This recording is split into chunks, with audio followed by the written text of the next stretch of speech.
मार डालेगी। तुझे मेरी कसम है। वीरू की दी हुई कसम सुनकर जय वीरू को छोड़कर वहाँ से चला जाता है। बहुत याराना है तुम दोनों में। तेरी जान बचाने के लिए उसने अपनी जान भी खतरे में डाल दी। तुम नहीं जानते चुड़ैल जी, हम दोनों एक दूसरे के लिए जान दे सकते हैं। अगर मैं उसे नहीं रोकता तो मुझे बचाने के लिए जरूर आता। तूने मेरा एक शिकार मेरे हाथ से निकाला है, मैं सोच रही हूँ क्या सजा दूं तुझे। ऐसा कहकर चुड़ैल वीरू को काट लेती है। वीरू को दर्द होता है। वो चुड़ैल से बोलता है, मुझे दर्द क्यों हो रहा है चुड़ैल जी? क्या किया आपने? आप तो मार देती है लोगों को, मुझे जिंदा क्यों छोड़ दिया है? जैसे तूने अपने दोस्त को भगाया था उसी बात का बदला है ये। अब तू ही अपने दोस्त को यहाँ लाएगा, और अगर तूने हमारी बीच हुई बात को किसी को भी बताया तेरा सर वहीं फट जाएगा। ऐसा कहकर चुड़ैल वहाँ से चली जाती है और वीरू भी अपने गांव वापस पहुँच जाता है। वीरू को वापस देखकर जय बहुत खुश होता है। देखा गांव वालों, मेरा वीरू कितना बहादुर है। अकेला ही इस चुड़ैल से निपट कर आ गया है। अरे है कोई बहादुर पूरे गांव में मेरे भाई जैसा? लेकिन वीरू कुछ नहीं बोलता और वहाँ से अपने घर चला जाता है। और जैसे ही रात होती है वीरू अपने घर से बाहर निकलता है और गांव में घूमने लगता है। उसे देखकर दीनू नाम का गांव वाला बोलता है, अरे वीरू भाई, इतनी रात में कहाँ घूम रहे हो? चुड़ैल से लड़कर कहीं अपने आप को सूरमा तो नहीं समझ रहे हो?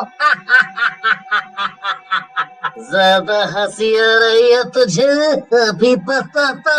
ऐसा कहकर वीरू दीनू को पकड़ लेता है और देखते ही देखते चुड़ैल में बदल जाता है। उसके बाद दीनू को गर्दन के पास काट लेता है। तभी वहाँ चुड़ैल आ जाती है और दीनू को उठाकर ले जाती है।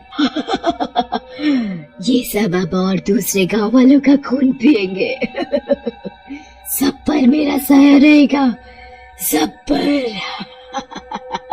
दीनू भी चुड़ैल बन जाता है। इसके बाद तो जैसे गांव वालों की शामत ही आ गई थी। वीरू रोज रात को घर से बाहर निकलता और किसी न किसी गांव वाले को काट लेता, जिससे वो गांव वाला भी भूत बन जाता।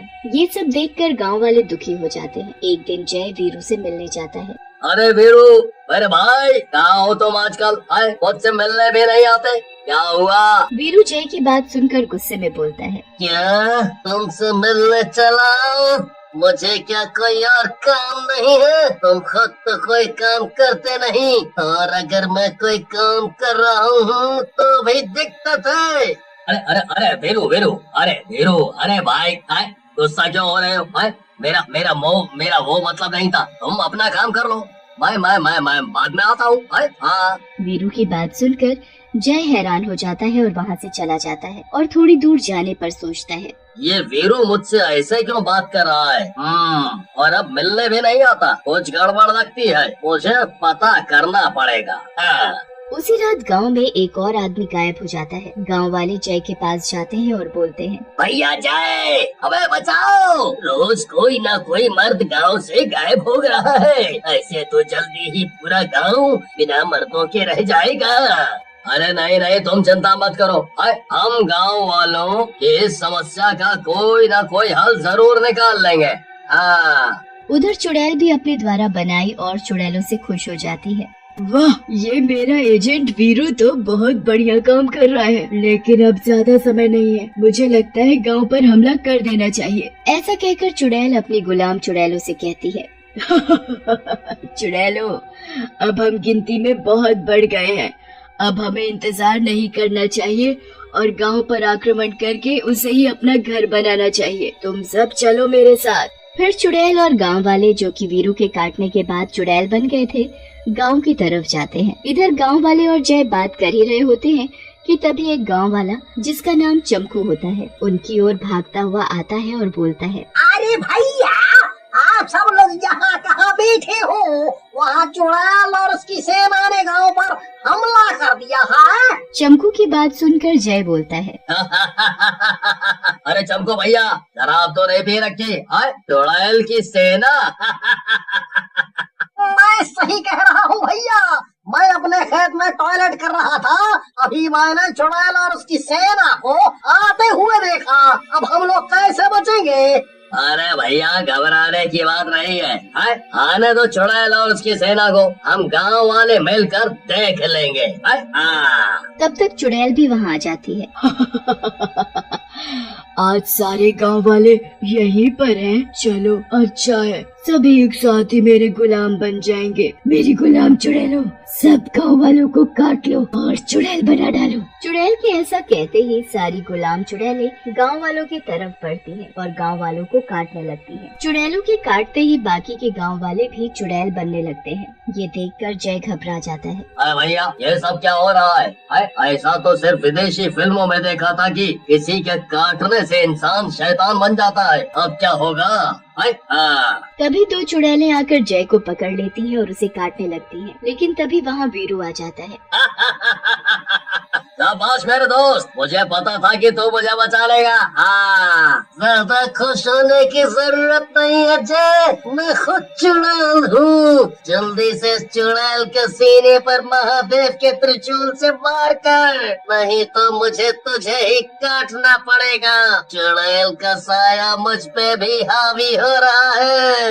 वीरू की बात सुनकर जय मंदिर की तरफ भागता है। चुड़ैल वीरू की बात सुन लेती है और वीरू को गुस्से में बोलती है, दुष्ट, तेरी इतनी हिम्मत, मेरा गुलाम होते हुए भी तू अपने दोस्त का साथ दे, मैं तुझे जिंदा नहीं छोड़ूंगी। चुड़ैल गुस्से में वीरू की तरफ बढ़ती है और वीरू का गला दबाने लगती है। लेकिन तभी जय वहाँ त्रिशूल के साथ आता है और चुड़ैल के सीने पर वार करता है। चुड़ैल जलने लगती है। अरे मर गई रे दुष्ट, तूने ये क्या किया? मेरे सालों की मेहनत पर पानी फेर दिया, अब सब गुलाम आजाद हो जाएंगे। थोड़ी ही देर में चुड़ैल पूरी तरह जल जाती है और गांव वालों के ऊपर से उसका जादू भी उतर जाता है। राहुल गांव छोड़कर दिल्ली नौकरी के सिलसिले में आ जाता है। राहुल उधर एक कंपनी में नौकरी कर ही रहा होता है। एक दिन राहुल जब ऑफिस में काम कर रहा होता है तभी उसका फोन बजता है।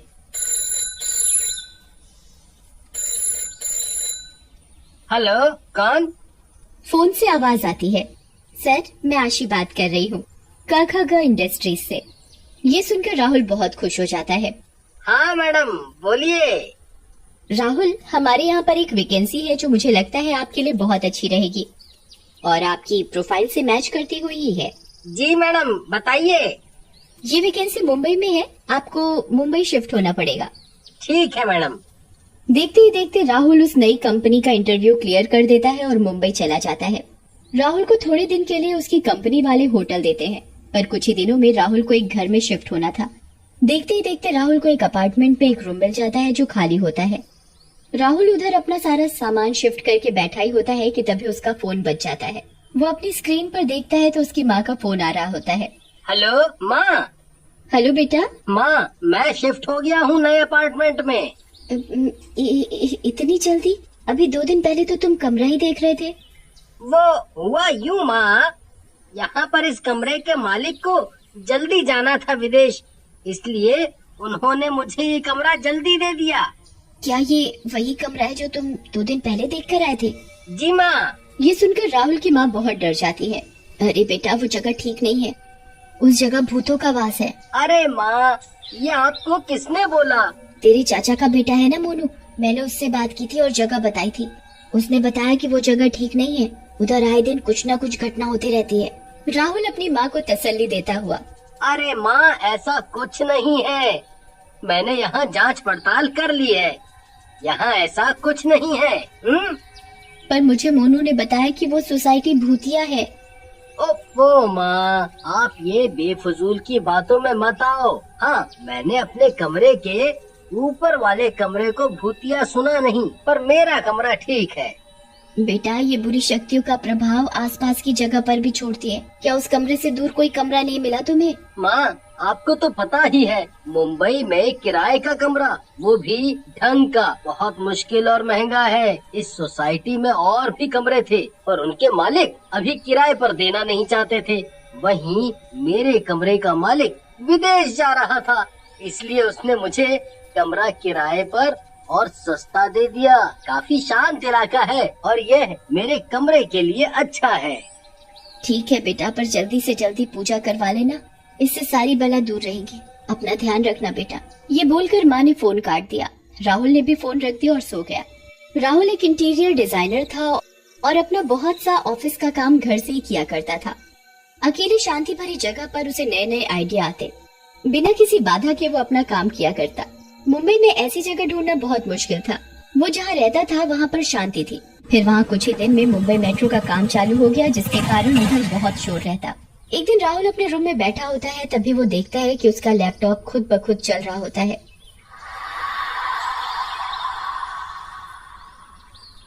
ये देखकर वो बहुत हैरान हो जाता है कि कहीं सच में इधर भूत तो नहीं है। देखते ही देखते राहुल के साथ अजीबोगरीब वाकये होते हैं। एक दिन राहुल अपना काम कर रहा था, तभी एक बच्चे की बहुत जोर जोर से रोने की आवाज आने लगी।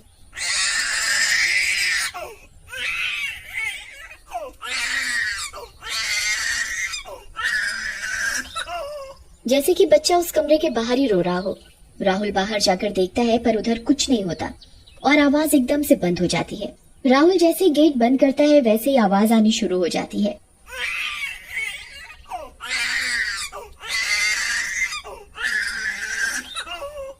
ये देख राहुल बहुत डर जाता है। ऐसा कैसे और क्यों हो रहा है?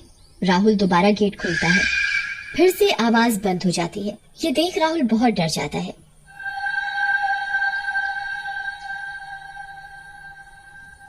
एक दिन राहुल अपने घर पर काम वाली रखने की सोचता है। वो अगले दिन अपने पड़ोसी शर्मा जी का दरवाजा खटखटाता है। वो गेट खोलते हैं। शर्मा जी बहुत अजीब से दिख रहे होते हैं। उनकी आंखें चढ़ी हुई, बिल्कुल लाल, और नाखून भी एकदम लंबे। कौन हो भैया आप?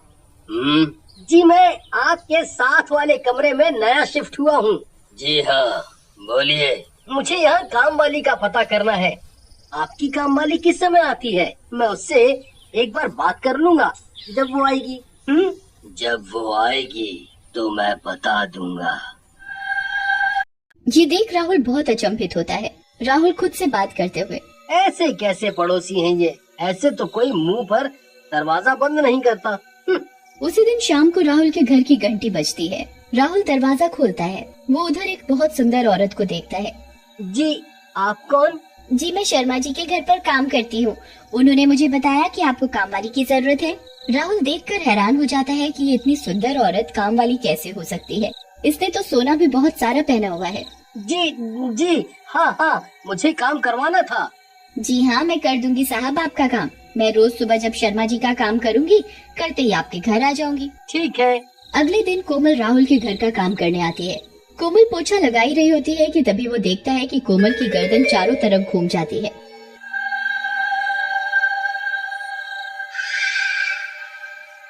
ये देखकर राहुल बहुत डर जाता है।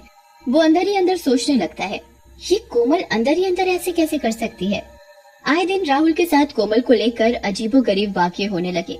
एक दिन कोमल झाड़ू लगा रही होती है, तभी राहुल देखता है कि कोमल का हाथ बिल्कुल लंबा हो गया है और उसने पूरा हाथ बेड के नीचे झाड़ू के चक्कर में डाल दिया है।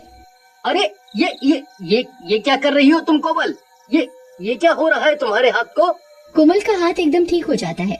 क्या हुआ साहब? मैं तो बिल्कुल ठीक हूँ। कहीं आप सपने तो नहीं देखने लग गए? कोमल ये बोलती है और जोर जोर से हंसने लग जाती है। राहुल सोच में पड़ जाता है कि उसके साथ ऐसी अजीब हरकतें क्यों हो रही हैं। वो सोचता है कि वो कल से रोज सुबह उठकर पूजा करेगा। अगले दिन राहुल सुबह उठता है, तभी उसके घर की घंटी बजती है। राहुल दरवाजा खोलता है। अरे कोमल, आज तुम इतनी जल्दी कैसे आ गई? आज शर्मा जी के यहाँ काम करने नहीं गई क्या? अरे साहब, मैंने सोचा कि आज आपके घर का काम कर दूं पहले। ठीक है, तुम काम करो। इतने में मैं नहा लेता हूँ। राहुल नहाकर पूजा करने लगता है। ये देखकर कोमल बहुत जोर जोर से चिल्लाने लग जाती है।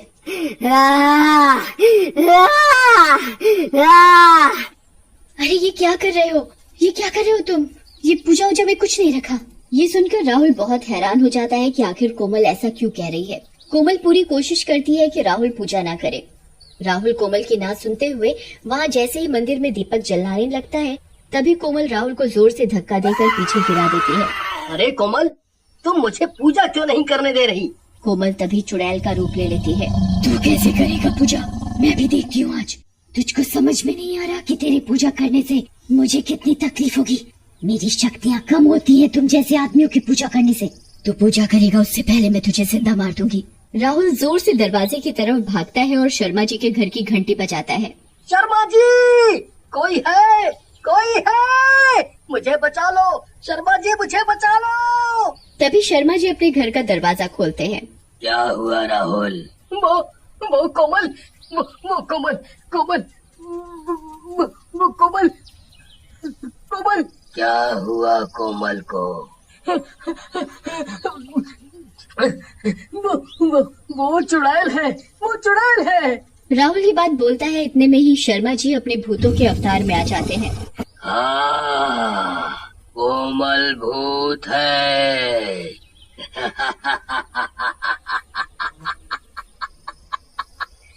वो मेरी ही पत्नी है। मैंने उसे तेरे पास तुझे मारने के लिए भेजा था। आज तेरा सर्वनाश होगा।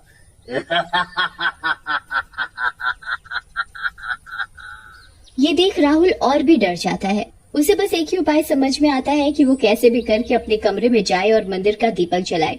राहुल फिर से अपने कमरे की तरफ भागता है। उसके पीछे कोमल और शर्मा जी भी उसका पीछा करते हैं।